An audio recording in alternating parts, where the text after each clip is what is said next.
Mary గారి వందనాలు. అలాగే ఈ సమయంలో నేను వాక్యం వెళ్దామండి. హెబ్రీయులకు రాసిన పత్రిక 13వ అధ్యాయం. హెబ్రీయులకు రాసిన పత్రిక 13వ అధ్యాయం 12వ వచనం నుంచి. అవునా, యేసు కూడా తన స్వరక్తము చేత ప్రజలను పరిశుద్ధపరచుటకై గవిని వెలుపట శ్రమ పొందెను. కాబట్టి మనం ఆయన నిందను భరించుచు శిబిరం వెలుపలికి ఆయన యుద్ధకు వెళ్ళినము. నిలువరమైన పట్టణము మనకిక్కడ లేదు, కానీ ఉండబోచున్న దాని కోసము ఎదురు చూస్తున్నాము. కాబట్టి ఆయన ద్వారా మనము దేవునికి ఎల్లప్పుడూ స్తుతియాపన చేయడము, అనగా ఆయన నామమును ఒప్పుకొనుచు జీవోత్సవము అర్పించును. ఉపకారములు ధర్మములు చేయ మరచిపోకుడి. అట్టి యాగములు దేవునికి ఇష్టమైనవి. మీ పైన నాయకులుగా ఉన్నవారు లెక్క ఒప్పచెప్పవలసిన వారి వలె మీ ఆత్మను కాయుచున్నారు. వారు దుఃఖంతో ఆ పని చేసి ఎడగా మీకు నిష్ప్రయోజనము కనుక దుఃఖముతో కాక ఆనందంతో చేయటట్టు వారి మాట విని వారికి లోబడి ఉండి.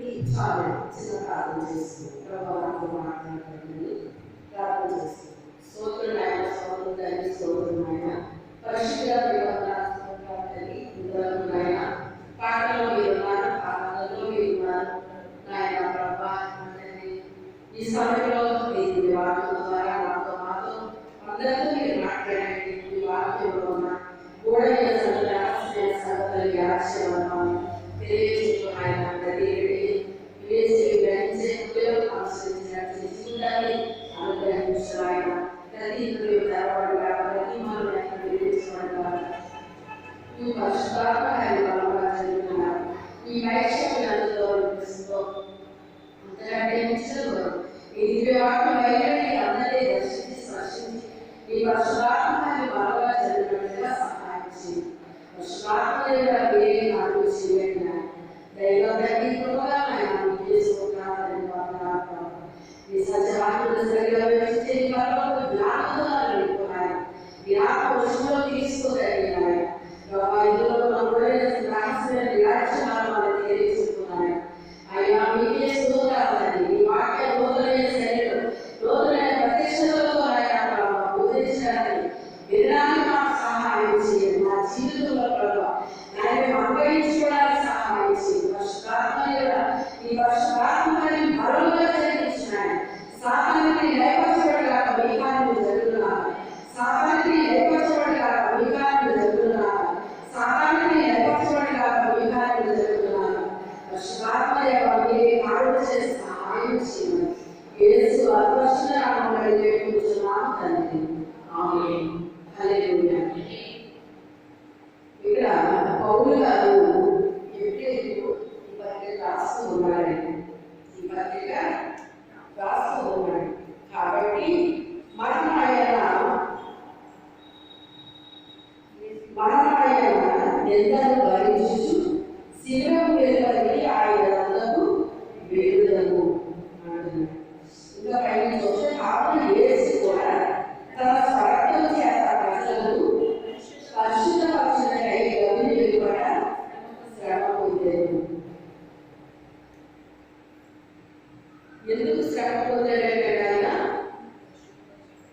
ఎందుకు పొందాడు? ప్రజలను పరిశుద్ధపరచాలని ఆయన గవిని కూడా శ్రమ పొందాడండి. గవిని కూడా శ్రమ పొందాడండి. అయితే ఇక్కడ కాబట్టి మనం ఆయన నిందను భరించుచు శిబిరం వెళ్ళి ఆయన వద్దకు వెళ్ళాము. అంటే మన ఎక్కడికి వెళ్ళాలంటే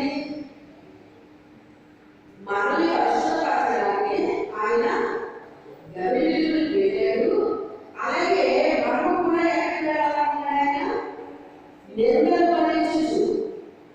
అంటే గలిలయకు వెళ్ళే వారికి ఏమొస్తుందో చెప్తున్నాడు కదా, నింద.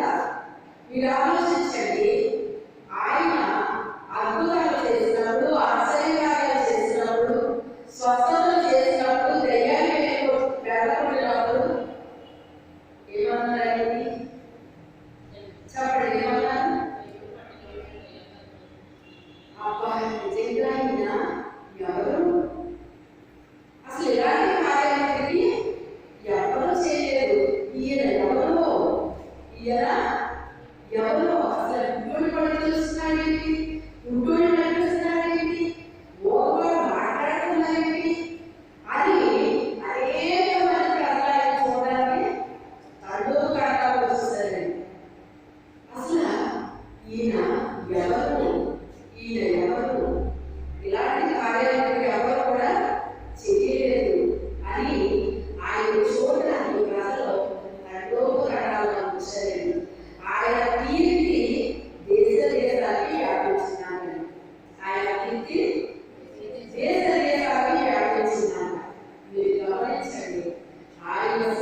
కన్నీటి ప్రార్థన ప్రజలకు మార్చింది. కన్నీటి ప్రార్థన ప్రజలకు మార్చింది. ఈయన దేవుడు ఈ విధంగా చెప్పాడు ఏంటి? చెప్పండి. చెప్పండి. పిల్లలు ఏడుస్తారు. ఎందుకు ఏడుస్తారు?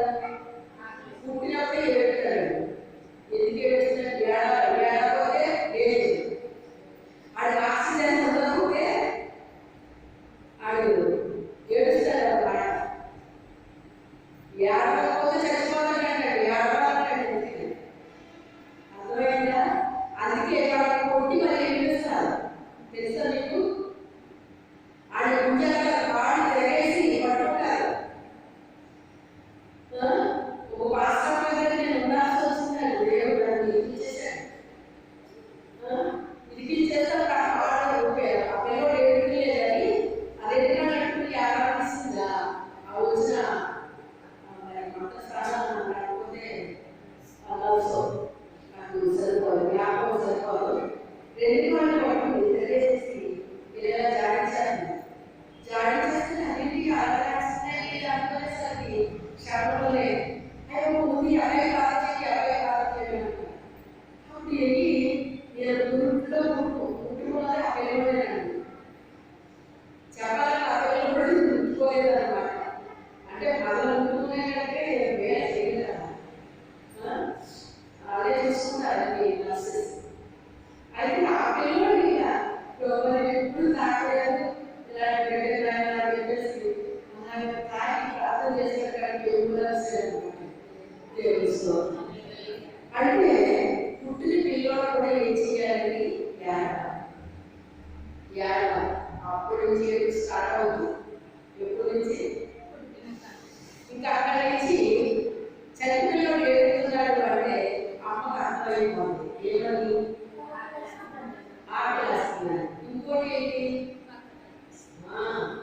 వాళ్ళు వెళ్ళేసి కొంతమంది పిల్లలకి మహారాష్ట్ర వాళ్ళు కుటుంబంలో చేసుకోవాలి. కొంతమంది పిల్లలకి వేసిరాకుండా రాయగలుగుతారు.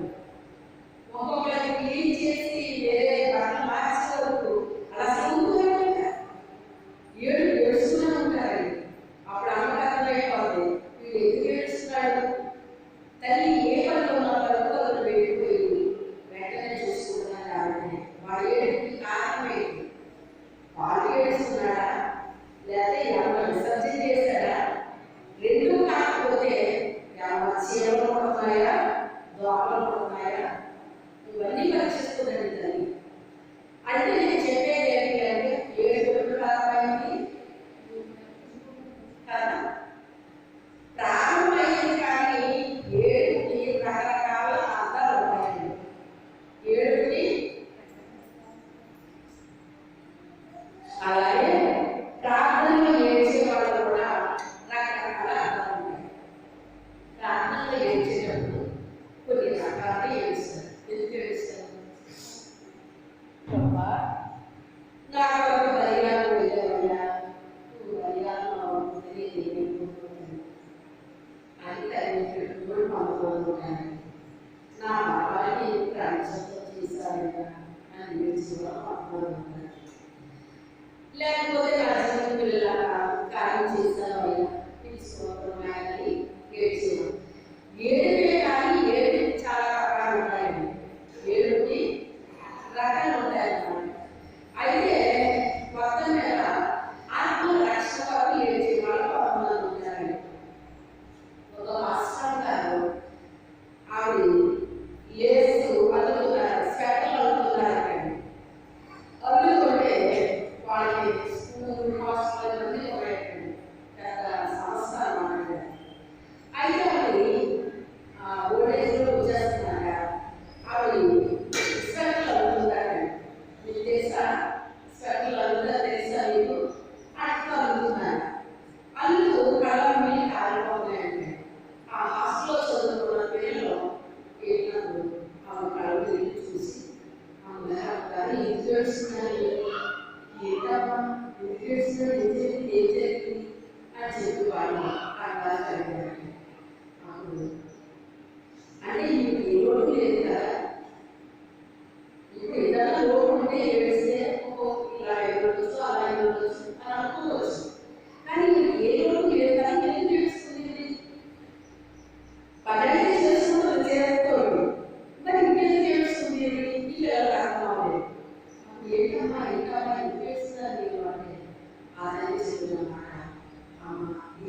ఆనందించాలి. నశించిపోతున్న ఆత్మల వరకు దానితో కాస్తున్న కలిగి అలా అని ఆ పిల్లలు తెలుస్తుందండి. ఇప్పుడు మా పిల్లలు ఉన్నారు. ఇప్పుడు వాళ్ళందరూ వెళ్తున్నారు, అమ్మ ఎందుకు వెళ్తున్నారు, ఎవరు తెలుస్తారు, ఈ అమ్మ ఎందుకు తెలుస్తుందని అడుగుతారా, ప్రార్థన చేసుకుంటే కలిగి పెట్టుకుంటే ఎందుకు వెళ్తున్నా అమ్మ అడుగుతారా, అడగదా? అమ్మ ఆత్మతో వెళ్తున్నారని ఏమన్నా అనుకుంటుందా? ఇంకా మేడం అని చెప్పేసి అది ఆత్మల భాగం అయితే వాళ్ళే కానీ అంటే ఆత్మల భాగం అంటే మనం రక్షించబడే వాళ్ళై ఉండాలి. మనం రక్షించబడితేనే రక్షణ ఎంత విలువైందో మనకు అర్థమవుతుంది. రక్షణ ఎంత విలువైందో అర్థమవుతుంది.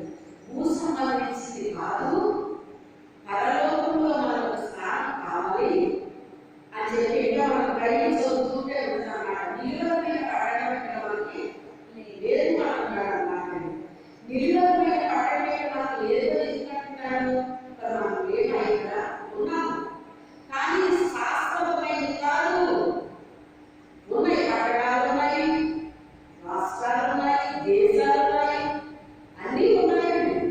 కానీ ఇది శాశ్వతమైనది కాదు అని చెప్తున్నాడు అన్నమాట. ఇది నిలువ మీద పట్టడం మాట ఇక్కడ లేదు. మరి ఎక్కడ ఉంది? ఎక్కడుందండి? పరలోకంలో ఉంది. పరలోకంలో ఉంది. ఇది తెలిసిన వాళ్ళు అయ్యా చాలా మంది ఇదే శాశ్వతం అనుకుంటున్నారయ్యా. శాశ్వతమైన రక్షణ పొందాలి అని తెలియట్లేదు నాయన. ఈ బిడ్డలను రక్షించవాలయ్యా, ఈ బిడ్డలను రక్షించాలైనా, నన్ను రక్షించాలయ్యా. నీ రక్షణ వాక్యం నాకు ఇచ్చావు తల్లి. ఈ బిడ్డలకి కూడా నీ రక్షణ వాక్యాన్ని నిజంగా వాళ్ళు తెలుసుకునేటట్టుగా చెయ్యి తల్లి అని ప్రార్థన చేస్తాం. అవునా కదా? మన శత్రువుల కొరకు కూడా ప్రార్థన చేసే మనసు మనకు ఉంటుంది. ఎవరి కొరకు చేస్తాం? మరి అటు మనసు మనకి ఒక ఆయుధం లాంటిది అన్నమాట. అర్థమైందా? అటు మనసు మనకి ఒక ఆయుధం లాంటిది. ఎందుకంటే శత్రువుని ప్రేమించడం అంటే అది ఒక సామాన్యమైన విషయమా కాదు. మనకి హాని చేసిన వారికి, మనకి కీడు చేసిన వారికి వాళ్ళు క్షమించే హృదయం ఉంటే తప్ప మన వాళ్ళ కోసం మనం ప్రార్థన చేయగలుగుతామని చేయలేము. కానీ అట్టి మనసు మనకు ఒక ఆయుధం లాంటిది అన్నమాట. ఎలాంటిది? ఒక ఆయుధం లాంటిది, ఒక బలమైన ఆయుధాన్ని మనం కలిగి ఉన్నట్లేదండి. అది క్రీస్తు యేసు కలిగిన మనసే కదా. వాళ్ళకి ఏం చేశారో మనకు తెలుసు, నష్టపరిచారని తెలుసు, మనం ఎక్కడ చేశారని తెలుసు, అన్నీ తెలుసు. తెలుసుని కూడా మనం ఏం చేస్తామా? ప్రార్థన చేస్తాం. ప్రభావ వీళ్ళ ఆత్మీయంగా తెరవా, వీళ్ళ మొదలెంతాన్ని విధించవా, వీళ్ళకి గ్రహింపేవా, వీళ్ళకి సహాయం చేయాలి. నన్ను ఎలా రక్షించావో వాళ్ళు కూడా రక్షించయ్యా అని చెప్పి మనం ప్రార్థన చేస్తామండి కదా. అది ఎంత మంచి ప్రార్థన అండి, విలువైన ప్రార్థన. ప్రార్థనలో కూడా చాలా వ్యత్యాసాలు ఉంటాయండి. విలువైన ప్రార్థన అండి. అందుకే నీతిమంతుల ప్రార్థన ఆయనకి ఆనందాన్ని కలుగు చేస్తుందట. నీతిమంతులు ప్రార్థన చేస్తుంటే చెవి యొక్కి ఆలోచిస్తారండి. ఏం చేస్తున్నారు నా బిడ్డల ప్రార్థన, ఏ విధమైన ప్రార్థన చేస్తున్నారు, నేను దేనికోసం అడుగుతున్నారు అని చెవి యొక్కి ఆలోచిస్తారండి. అయితే ఆ గవిని దగ్గరికి మనం వెళ్ళాలి అంటే మనం ఏమనుభవించాలంట? ఎందుకు అనుభవించాలండి? అద్భుతాలు, ఆశ్చర్యకార్యాలే కాదు మనం అనుభవించేది. మనకి అద్భుతాలు చేస్తాడు, ఆశ్చర్యకార్యాలు చేస్తాడు, అన్నీ చేస్తాడు. మన జీవితంలో అన్నీ చేస్తారండి. ప్రతి దినం ఏదో ఒకటి మనం అనుభవిస్తూనే ఉంటాం. అనుభవిస్తాం చెప్పండి, అనుభవిస్తాం కదా. ప్రతి దినం అనుభవిస్తామండి. కనీసం ఒక్కడైనా మనం అనుభవిస్తాం ప్రతి దినం కూడా. అది ఆయన కృప కాదా, అది ఆయన ప్రేమ కాదా? ఆయన ప్రార్థించినప్పుడు మన ప్రార్థనని త్రోసివేసే దేవుడు కాదండి. మన ప్రార్థనని త్రోసివేసే దేవుడు కాదు. అంగీకారమైన ప్రార్థన చేసినా చేయకపోయినా కూడా కొంతమంది జవాబు దొరుకుతాయండి. కొంతమంది ఎందుకు జవాబిస్తారో తెలుసా? ప్రేమతో జవాబిస్తారండి. వాళ్ళు చేసిన ప్రార్థన అంగీకారంగా ఉందే కాదు, ఆయన కలిగిన పూర్ణుడు కనుక, కృపా సత్య సంపూర్ణుడు కనుక, కృపా సమృద్ధి కలిగిన వాడు కనుక జవాబిస్తారండి ఒక్కొక్కసారి. అయితే వారికి తెలియదు అలాగని. అంటే వారు ప్రార్థన చేసినా జవాబు వస్తుంది, నేను ప్రార్థన చేసినా జవాబు వస్తుందని సమానం చేసుకుంటారండి. బుద్ధి దగ్గర వారు చేసినా చేస్తారాయన, బుద్ధి లేని వారు చేసినా చేస్తారాయన. కానీ ఇద్దరు సమానం అవ్వండి. ఎప్పుడు తెలుస్తుంది ఈ విషయం? ఎంత టైం వచ్చినా వాళ్ళకి అర్థమవుతుందండి. బుద్ధి తగిన వారేమో, బుద్ధి లేని వారేమో అప్పుడు అర్థమవుతుందండి. అప్పుడు అర్థమై ఎవరి ప్రయోజనం ఉంటుందండి? ఏ ప్రయోజనం ఉంటుంది? ముందుగానే మనము అంటే దేవుడు మనతో మాట్లాడుతున్నప్పుడే వినాలని. ఎప్పటికీ నేను వాక్యం అంటే చాలా ఇష్టపడతాను. ఆ వాక్యంలో నా జీవితాన్ని సరిచేసుకోవడానికి, నా జీవితంలో ఇంకా ఏది చెయ్యాలి, ఇంకా ఎలా జీవించాలి, నా యొక్క ప్రవర్తనలో మార్పు అవసరమా, నా మాటలో మార్పు అవసరమా, నా జీవితంలో క్రియలో మార్పు అవసరమా, నేను ఇంకా ఎలా మాట్లాడాలి దేవుడు, నేను ఎలా ఉన్నాను, ఇవన్నీ నేను చూసుకుంటాను. ఆ స్వపరిశీలన చాలా అవసరమండి. మనకి స్వపరీక్ష గురించి చెప్పాను. మనం స్వపరీక్ష మనకి ఎంతో అవసరమండి, చాలా విలువైనది. మనమే స్వపరీక్ష చేసుకోవాలి.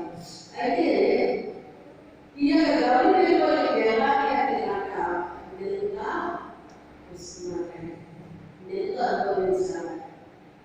అంటే గవర్నమెంట్లో ఏ రీతిగా వెళ్ళాడో మనము కూడా ఆ శిలువ మార్గంలో మనము వెళ్ళాలండి. అందుకే చూడండి, యేసు ప్రభు చనిపోయి ఆయన పాత పెట్టబడి 3వ దినాన తిరిగి లేస్తాను అని చెప్పిన మాటని ఆ స్త్రీని మనసులో పెట్టుకుని 3వ దినాన్ని ఆయన్ని చూడడానికి వెళ్ళారు. 2 రకాలుగా వాళ్ళు ఎలాగంటే ఆయన తిరిగి లేస్తానన్నాడు కదా, లేచాడేమో.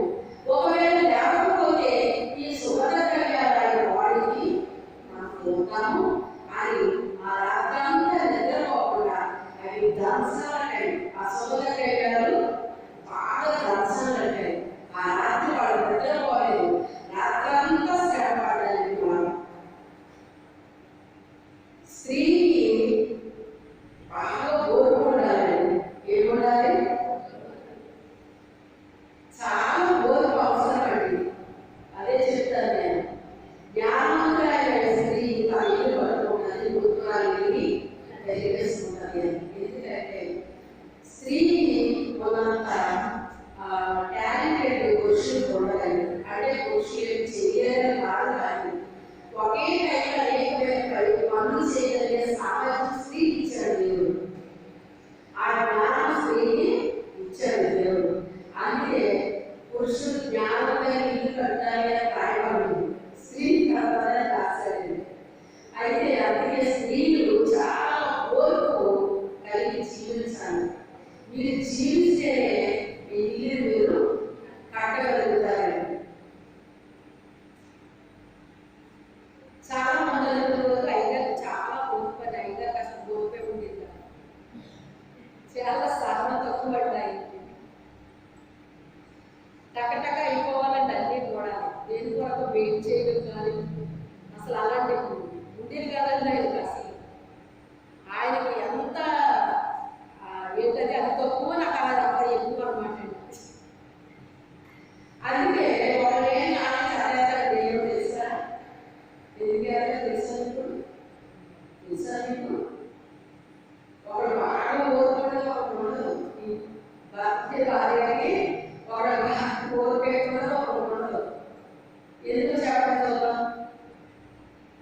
మీకు తెలిసి చెప్పడం అనలే, మాట్లాడేది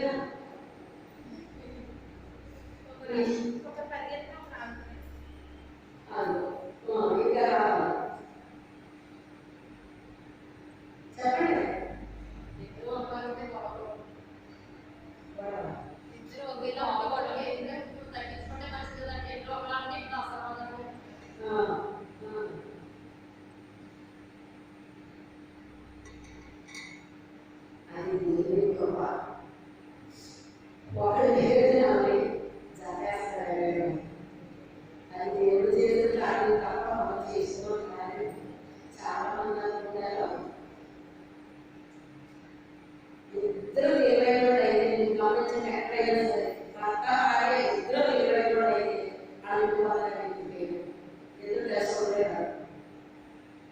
భార్య అన్నాక అసలు తెలుగు చదువుకుంటానే, భర్త అయినాక అసలు తెలుగు చదువుకుంటానే. అవునా కాదండి?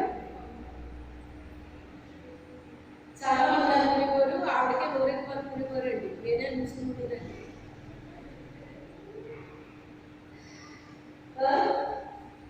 ఎందుకంటే గట్టిగా మాట్లాడటం దాన్ని చూసి ఈ గట్టిగా మాట్లాడటం ఎప్పుడు వచ్చింది? వాక్యాన్ని బోధించడానికి ఇచ్చాడు ఈ నోరు నాకు, అంతే తప్ప ఇంట్లో ఆడడానికి కాదు. రెండోది ఇంట్లో కూడా అంట నీతితో పడిన పాపం కూడా కడగలండి. పాపం అనేటువంటిది పాపం కాదు కానీ నీతితో కూడా ఉండాలండి. పాపం అవతల వాళ్ళు మాటి మాటికి తప్పు చేస్తుంటే అప్పుడు ఏం చేయాలంటే మనము పాపం కడగాలి. పాపం కడండి, పాపం చేయకుండా అంటున్నాడు ఆయన. ఇందులో వచ్చేస్తుంది ఈరోజు, ఇందులో కావాల్సింది లేదా పాపం పడగలన్నమాట. వాళ్ళ పదే పదే తప్పు చేసినప్పుడు పాపం పడడంలో తప్పేమీ లేదు. అలా అని చెప్పేసి వాళ్ళు కరెక్ట్ చేయాలని అనుకుంటే నీ లైఫ్ అయిపోతుందని చేయాలి. అర్థమైందా? పాపపడు మంచిది కానీ వాళ్ళు నువ్వు అనుకున్నట్టుగా నువ్వు చూడాలనుకోవడం నువ్వు చూడలేదు. అర్థమైందా? మనం అనుకున్నట్టుగా మనం చూడలేమండి. అది ఎలా చేయాలి? దేవుడు చేయాలి. దేవుడు చేయాలి అంటే మనం ఏం చేయాలి? ఆయన మొరపెట్టుకోవాలి, ఆయనకి మొరపెట్టుకోవాలి. నేను అనుకున్న లోపల ఆయన అయితే రాలేదండి. ఇలా ఉంటే మాట అలా ఉంటే వాడు ఇది కరెక్ట్ కాదు కదా, కరెక్ట్ కాదు కదా అనుకుంటే అది అవ్వలేదు. నేను దేవుడికి మొరపెట్టడం ప్రారంభించాను. అలా అని చెప్పేసి నేను అనుకున్న రూపంలో ఆయనకి వచ్చేది కానీ మొత్తం మీద ఆయన దేవుడు ఏదో ఒక రూపంలో వాడుకోవడానికి నేను అనుకున్నట్టుగా కాదు. అందుకే నేను మనం అనుకున్నట్టుగా అక్కడ ఏమి జరగదు. ఇది నా లైఫ్లోనే నేను చూశానని నేను అనుకుంటున్నాను. నా లైఫ్లో నేను చూశాను. అనేక మందిని కూడా నేను చూశాను. అనేక మందిని కూడా నేను చూసాను. మీరు కూడా ఆయన చెప్తున్న మీ పుస్తకం ఒక ఎలాంటి అది జీవితాల్లో కావచ్చు, బయట వాళ్ళ జీవితాల్లో కావచ్చు, మీరు చూస్తుండొచ్చు, వినుండొచ్చు అన్నమాట. ఇలాంటి రెండోది ఖర్చు కూడా ఎలా అంటే పురుషులు పాపం స్త్రీ మౌనం అయిపోవాలి. అర్థమైందా? పొట్టం మొదలు కూడా ఉడేస్తారు.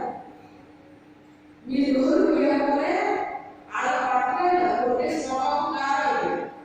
కానీ మీరు ఉయ్యగా వాళ్ళు అంత సాధన వాళ్ళ దగ్గర ఉండలేదు.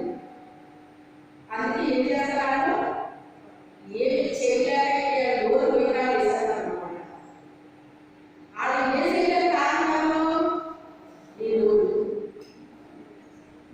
అందుకే వాళ్ళ నోరు వేస్తున్నారు కాబట్టి నీ నోరు మౌనమైపోవాలి. ఆ తర్వాత తన తప్పు తాను తెలుసుకునేటట్టుగా నేను అన్నది ఇది కారణం, ఇది ఇలా చెప్పాను నేను అని మీరు నెమ్మదిగా చెప్పండి. వాళ్ళు అర్థం చేసుకుంటే మంచిదే. వాళ్ళు అర్థం చేసుకోకపోతే మీరు అనుకుంటున్నారేమో లైఫ్లో వాళ్ళు అర్థం చేసుకున్నారు. ఎందుకంటే అది వాళ్ళ దగ్గర లేదు. వాళ్ళ దగ్గర లేదని మనం చూడాలనుకోవడం మన వివేకం, మన అజ్ఞానం. అందుకే కనీసం వాళ్ళ పనుల రాజ్యాలైనా పొందుతున్న జీవితంలో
పొడి సరిచే మగాడు సరిచేమా చెప్పండి. లేదంటే సరిచేద్దామండి మా డాడీని అని చెప్పినా అది మీ వల్ల కదా, మీ వల్ల అవుతుందండి. ఇద్దరు భార్య భర్తలండి కలిసి నివసించినట్టు నిజంగా రియల్గా జరిగిన స్టోరీ అండి. అది ఇద్దరు విడిపోయారండి. ఉండలేక ఆయన తాగొద్దు, ఇలా ఉండదు, అలా ఉండదు, ఇలా ఉంటే నాకు ఇష్టం లేదు అని చాలా చెప్పినానండి. ఎంత చెప్పినా మేము అసలు వినిపించుకోలేదంట. అసలు ఏమి ఆమె నచ్చలేదండి. అయితే మా ఇద్దరు విడిపోవాలి, నువ్వు కలిసి నీకు ఎంత చెప్పినా నువ్వు తాగడం అందలేదు, నువ్వు నీ పదవులకు నాకు నచ్చలేదు, మా ఇద్దరు కలిసి విడిపోవాలి కట్టుకోవాలని చెప్పేసి విడిపోయారండి. విడిపోయిన తర్వాత డైవర్స్ తీసుకున్నారు కదా, ఎవరైనా వెళ్ళిపోయారు. కానీ అది అక్కడ భర్తని నాయన వెళ్ళిపోవడం తీసిన వేరే ఎక్కడ తీసుకున్నారు నాకు తెలియదు. అంటే ఇంకా ఏం చేస్తాడు, మరి ఏమి చేయలేక తల్లికి ఏమి చెప్పలేక అలా మౌనంగా అయిపోయాడండి. అలా 6 సంవత్సరాలు అయిపోయింది. 6 సంవత్సరాలు అయిపోయిన తర్వాత నిజంగా జరిగిన మాట అండి. వాళ్ళిద్దరూ కలిసి ఒకే ట్రైన్లో ప్రయాణం చేసి ఆ టైం వచ్చిందంట. వాళ్ళకి రైస్ కాదు అదే ఒకే ట్రైన్లో ప్రయాణం చేసే టైం వచ్చింది. వాళ్ళిద్దరూ ఒకరినొకరు చూసి షాక్ అయ్యారు. దూరం పెరిగితే అప్పుడు సరిపోతారండి. ఎవరితో తెలిసిన ఎవరితో తెలిసిన అప్పుడు దూరం అయిపోయాడు. 6 సంవత్సరాలు అయిపోయింది. ఆ భర్త భార్యని పాటించాడు. ఏది ఏమైనప్పటికైనా పురుషులే పాపం ఆడతారండి. ఏది ఏమైనప్పటికీ వాళ్ళు ఉండాలి. ఆడే పాటించేద్దాం. స్త్రీ చాలా దగ్గర ఉంటారు. ఎందుకు మాట్లాడాలి ఒక్కన్నారా అలాగే ఒకసారి ఎలా వెళ్ళారంటే నాకు కోపం కంటే బాధ ఎక్కువ కలిగేది. కోపం వచ్చింది కదా, కోపం తగ్గిపోయినా బాధ కలిగిపోయేది. మాట్లాడలేదు, పరిశుభ్రంగా అనుకోలేదు. నువ్వు ఆయన క్షమాపణ చెప్పని మాట్లాడుతున్నాడు. ఎందుకు తెలుసా, సమాధానం పోగొట్టుకోవాలంటే సైతాన్ని చూస్తున్నాడండి. ఆ విషయం మనకే తెలియదు. ఎప్పుడైతే భార్యాభర్తల మధ్య సమాధానం లేదు, సైతానికి మనం ఏం చేశాము, గుర్తుపెట్టు. అందుకే తప్పుని మీరు కాకపోయినా నువ్వు సమాధానం పడుతుంది. ఇదో సీక్రెట్ అన్నమాట. ఏంటి ఏమైనా చెప్తున్నాయండి, నాకు తెలిసినంత వరకు నేను అలా మాట్లాడాను కదా. ఆ విషయం మీకు తెలుసు, కానీ ఎందుకు సమాధానం పడతానంటారు. నేను నా తప్పు కదని నాకు తెలుసు, మీకు తెలుసు, కానీ మీరు సమాధానం పడమంటారు. ఇప్పుడు నేను సమాధానం పడితే నాదే తప్పని ఆయన అన్నాడు. ఇప్పుడే కాదు, ఎక్కడికెక్కడ ఆయన ఏదో రైతులాగా చెప్పులాగా ఉంటాయి. మరి ఎందుకు నువ్వు ఇలా చెప్తున్నావు నాకు తెలియదు అని తెలియదు. వాటిలో వడుకున్నాను, నాకు నిజంగా తెలియదు. నువ్వు క్షమాపణ వరకు ఒకటి తెలియదు.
మనమే తగ్గించుకుంటాం. అక్కడ ఏదో జరిగేది బయట ఇంట్లోకి వచ్చి అరిసిరు, భోజనం పెట్టినా అంటే అరిసిరు, టీ ఇవ్వనా అంటే అరిసిరు. ఏంటిది బాబా ఏదో జరిగి ఉంటుంది కానీ నేనే బాగా ఉండేదాన్ని అన్నమాట. అదే స్త్రీకి ఏముండాలి? వివాహమైనప్పుడు క్రైస్తవ వివాహాలు ఇదే ప్రమాణం చేస్తారు. తల్లిగా ఉండాలి, భోజనం పెట్టే విషయంలో ఉండాలి, తల్లిగా ఉండాలి. భార్యగా ఉండేటప్పుడు భార్య స్థానంలో ఉండాలి. సలహా ఇచ్చేటప్పుడు మంత్రిగా ఉండాలి. ఇలా ఏ చెప్తారు మాత్రమే అవన్నీ పాటించాలన్నమాట. వాళ్ళకి ఆరోగ్యం లేనప్పుడు పరిచయం చేయాలి. ఇవన్నీ కూడా లైఫ్ లాగా మనం చేయాలి అనడం బాగుండాలి. వాళ్ళు మనం మాత్రం చెయ్యాలి, ఒకరికొకరు చేయాలి. కొంతమంది అలా చేయమంటే సరే ఉంటారు. అసలు భార్య మధ్య సర్వేట్లా ఆలోచించకూడదు, సర్వేట్లా వేడు అనుకోకూడదు. కొంతమంది మనుషులు ఆరాటంగా చూసేవాళ్ళు ఉన్నారండి. భార్య కాదు సర్వేట్లా కనపడదు. కొంతమంది ఎక్కువ మంది కొంతమంది అలాంటి నగరానికి ఎక్కువ మంది ఉంటారు. అందుకే వాళ్ళు అలా చూస్తారు. ఈ స్టోరీ దేనికోసం ఆడలేదు కానీ ఏది ఏమంటే వాళ్ళిద్దరూ ఒకే గదిలో ఆయన వాళ్ళు చేశారు. పాలించడం మాట్లాడడం ఎప్పుడు అంటే మీకు అన్నాడు. సరే అయితే నేను టికెట్ చేస్తాను అన్నాడంట. అయితే రేపు రైలుకి వస్తావా అని అడిగాడంట. ముందుగా రిజర్వేషన్ చేసిన రూపాయలు తీసుకున్నాను. అయితే సరే నేను వేస్తాను ఎక్కువ అన్నాడు. ఆ తర్వాత ఎవరైతే ఒప్పుకున్నాడు ఆమె మళ్ళీ తిరిగి ప్రయాణం ఎంతో ఒకే రైల్లో ప్రయాణం చేసినప్పుడు అతను క్షమాపణ చెప్పాడు. మన ఇద్దరు ఫ్రెండ్స్లో ఉంటాము అన్నాడు. ఇక్కడ ఇచ్చినాము ఓ ఫ్రెండ్స్లో ఉన్నామంటే వద్దు అన్నాడు. ఏం తీసుకోలేదంటే నా భార్యలాగే కావాలి. ఇంటికి ఇచ్చేది పెట్టాడు. ఎదురు పెట్టి తీసుకోలేదు, ఎదురు చేసుకోలేదు. 6 సంవత్సరాలకి ఇద్దరికి కూడా ఏమొచ్చింది? మార్పులు వచ్చింది. ఎవరు తొందరగా తెలుసుకున్నారు అన్నమాట. కానీ ఇలాంటి సంభవాలు చాలా అరుదుగా ఉంటాయి. ఎక్కువ ఉండవు, చాలా అరుదుగా ఉంటాయి. అయినప్పుడు ఆయన నువ్వు భార్యలాగే కావాలి, ఫ్రెండ్లా కాదు అని నువ్వు ఎన్నోసార్లు తాగొద్దని చెప్పావు. ఇలా ఉండకూడదా చెప్పావు. ఇలా ఉండలేకపోయాను, నీ మీద వచ్చేవాడిని అవన్నీ నేను ప్రయత్నం చేశాను. వెళ్ళిపోయిన తర్వాత అర్థమైంది నీ తప్పులన్నీ నాయి, అందుకే వెళ్ళిపోయావు. నాకు అర్థమైంది. ఇప్పుడు నేను అర్థం ఏమి చేయను, ఇవన్నీ మానేశాను. ఇప్పుడు అప్పుడు నాకు వేరే అని బట్టి నా తప్పులన్నీ నాకు పోగేస్తున్నాను. ఆ గ్రామ ఖచ్చితంగా శ్యామన్నాడంట. తప్పులన్నీ వేరే అనుకున్నాను. చూసారా, ఒకరు ఎప్పుడైతే తప్పు ఒప్పుకున్నారో మీరు గమనించారో లేదో అప్పుడు మనకు ఖచ్చితంగా కలుగుతుంది.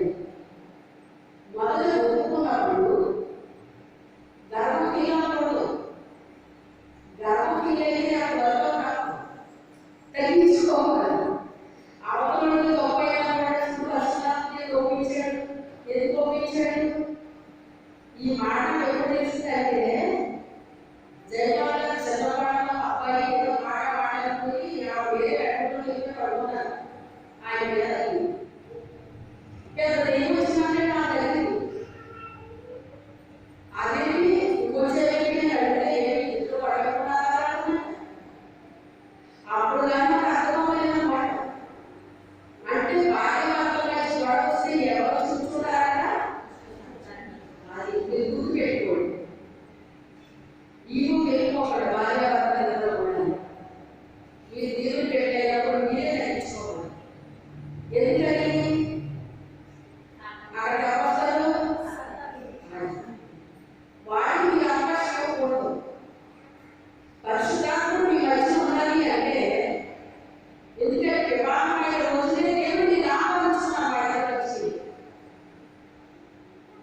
తెలుసా? మా ఇద్దరు వచ్చి మీరు రండి ఆయన, మా ఇద్దరు వచ్చి మీరు ఉండండి ప్రభా. నేను ఎలా ఉంటాను, ఎలా చేయాలి, ఏంటో నాకేమీ తెలియదు, అసలు నువ్వు తప్ప నాకేం తెలియదు.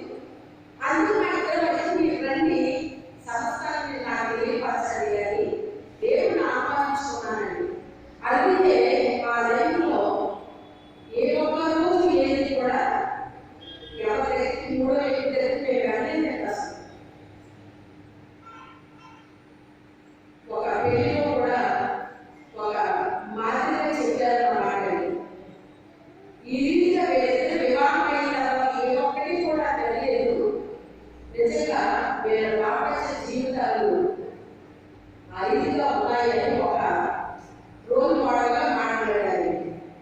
అది ఒక రోజులో జరుగుతుంది, అది జరగదు. మనం అనేక మందికి మాదిరిగా మనం ఉండాలి అంటే మన లైఫ్లో అనేకమైన విషయాలు మనం నలగాలి, ఎరగాలి, నలగాలి. అప్పుడే మనం అనేక మందికి మారిపోతామండి. చెప్పగలుగుతాము మనం ఏం చేశాము, ఎలా చేశాము, ఎలా సక్సెస్ అయ్యాము. మరి అందులో సక్సెస్ అయ్యామంటే మరి ఇతరులకి చెప్పగలిగేది మాకు వచ్చింది కదా. అవతల వాళ్ళకి వింటే వాళ్ళు సక్సెస్ అయిపోతారు, విన్న వాళ్ళు అందరూ విన్న వాళ్ళు అయిపోతారు. అది ఒక రోజులో జరిగిపోయేది కాదు. ఎందుకంటే భర్త విషయంలో సహించాలి, బిడ్డ విషయంలో సహించాలి, ఫ్యామిలీ ఉంటుందండి, ఆయన వెనక ఫ్యామిలీ ఉంటుందండి. ఆ ఫ్యామిలీ మాట్లాడే మాటలు మనం సహించాలని ఇలా ఎన్నో ఉంటాయండి. మనకి సంబంధం లేని విషయాలు ఎన్నో అనేక విషయాలు ఉంటాయన్నమాట. అవన్నీ మనం ఓర్చాలి, సహించాలి. అవి ఓర్చుని సహిస్తే మన మనసులో శాంతి సమాధానం ఉండదు. లేదా జ్ఞాపకం బాగు చేసుకుంటాం, మనం అశాంతి గురైపోతాం, దెయ్యాన్ని సాధిస్తాం. ఎక్కడ వచ్చి చూడాలి, ఇంట్లో వచ్చేస్తే తర్వాత ఎక్కడ వచ్చేస్తే లోపల వచ్చేస్తుంది. లోపలికి వచ్చినప్పుడు నీకు మనసు ఏమవుతుందో తెలుసా? నెమ్మదితో కోపంతో రగిలిపోతాను. కోపంతో ఏమైపోతాం? పిచ్చి కోపంతో రగిలిపోతాను అన్నమాట. అది సాధనకు సంబంధించిందండి, అది దేవుడికి సంబంధించింది కాదు. రగిలిపోయి అవతల వాళ్ళు తప్పే చూపిస్తుంది. అంతసేపు నీలో తప్పుందని పరశురాత్మ చూపిస్తాడు. నువ్వు సరైన చెప్పేది అంటే పరశురాత్మ ఎంతసేపు నువ్వు సెలవు మాట్లాడినా ఏ సరిగ్గా మాట్లాడవు అయితే నువ్వు కూడా ఏదో నువ్వేనా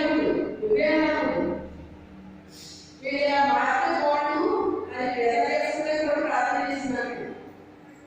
జాయిస్ కూడా ప్రార్థన చేస్తే ఆ మాత్రమే బాధపడాడు దేవుడు. ఆలోచిస్తే ఆలోచిస్తారు. అవునా కదా?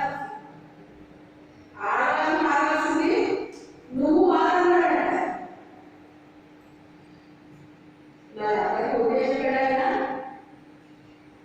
సరే అంటే వాళ్ళు మార్చేస్తానని అన్నాడా?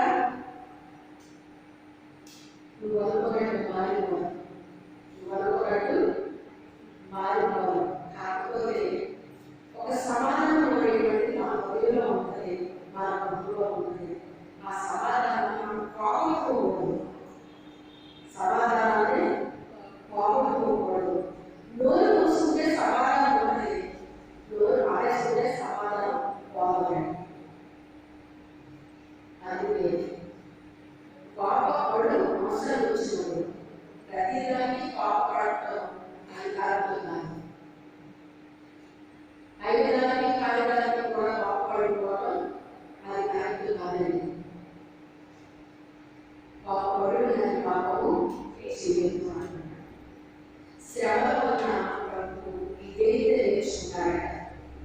దేవుని కుమారుడి శరీరాన్ని దాచుకుని లోకంలో మానవుడిగా వస్తే ఆయనే శ్రమలో ఇదైతే నేర్చుకున్నానంటే వారు మనకి ఎంత నేర్చుకోవాలి? విధేయత ఉంటే రాదమ్మా. దేని వల్ల వస్తాక మన జీవితంలో వచ్చిన శ్రమ వల్ల వస్తుంది.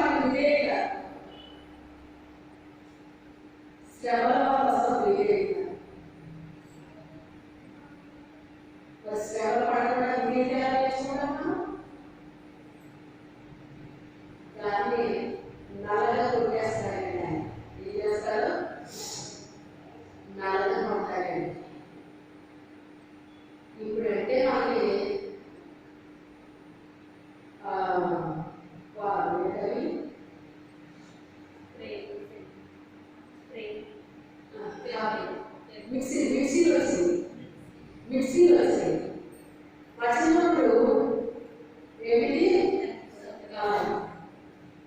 ఆ నూనెటప్పుడు వాళ్ళ మసాలా నూనెపోయింది అందులో చిన్నపంటలు ఎలా వస్తాయి లేదా కొన్ని ఏదో రాత్రి అప్పుడు వాళ్ళు ఏం చేస్తారు తెలుసా దాన్ని పెట్టి అది చూడండి కదా నలిగిపోయి గొడవ లేదు దాని ఏం చేస్తారు దాన్ని పెట్టి వాడతారు అప్పుడు అది చిటికి దాన్ని కాపీ చేయాలి రోడ్లో పెట్టి రుబ్బుతారు కొన్నాడు ఆ రుబ్బేటప్పుడు కూడా కొన్ని నలగకపోతే అది తీసి మొత్తం తీసి ఇలా కొడతారు దాని అది కొట్టి బయట వేసి ఈజీగా నలిగిపోతాయి ఇప్పుడు ఎలా వచ్చింది మిక్సీ వల్ల ఏదైనా నలిగిపోవలసిందే ఇది దేనికి సాదృశ్యం చేశారు కరెంటు వల్ల నలిగిపోతున్నాయి ఈ కరెంటు దేవుని శక్తికి రుజువుగా కనబడుతున్నాయి దేవుని శక్తికి రాగలి ఏదైనా ఉందా ఆయన నాకు చేస్తాను ఎందుకు కలుపుతారో తెలుసా నీవు